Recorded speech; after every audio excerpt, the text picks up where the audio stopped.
magpamanlaw ka sa tuang mga manok. Kay may nang naatay manok maihaw. Kung kita gudumon. At isa ni silang painunon nga nang ilang ang gituwad ang ilang kaimnanan.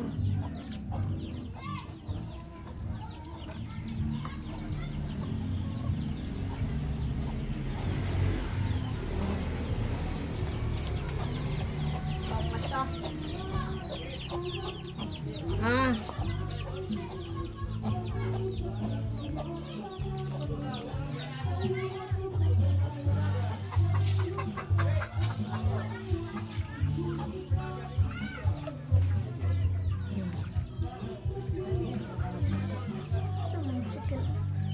Ang mga chicken na muna, nangahatlok ni Magi.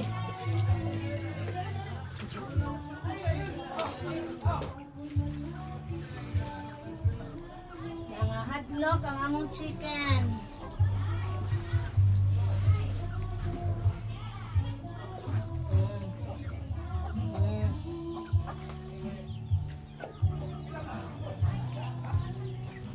Hi, ato na sa tas ato ang baboy.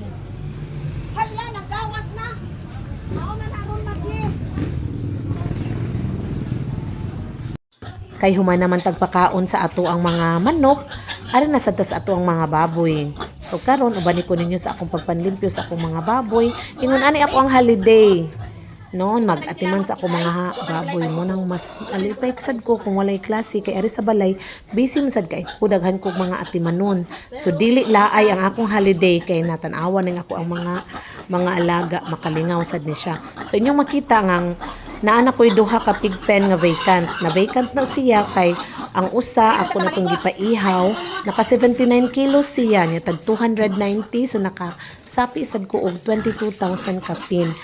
Unya, ang pikas pig pen, katong duha gani sila ang usa walay lubot. Para fiesta to, ni kamay 28 nito. Borbiin taon siya. Pero lahi siya siyang mga sisters. Oh, laki to siya niya walay lubot niya. Amo lang tong pa-operahan rasad sa mong silingan diri mo to makagawas na iyang hugaw. Nabuhi ra gid siya hangtod karon. Hopefully makaabot lang gid siya hangtod fiesta. Ang usa gikuyog nako niya to sa daan nga ad kay ako usang gipausab ang iyang adiri ilang ad kay ilaha man gibuslutan ang flooring na nauklan na ba. So tanawa na mo nang tanawa na ilang flooring kay ilaha man ang gibuslutan. So ako usa nang gipa-renovate akong gipa-flooringan og balik. So next week ipabalhin na to nako diri sila. Pabalhin na unya to sila diri. So dili na unya na wala na unya nay bakante.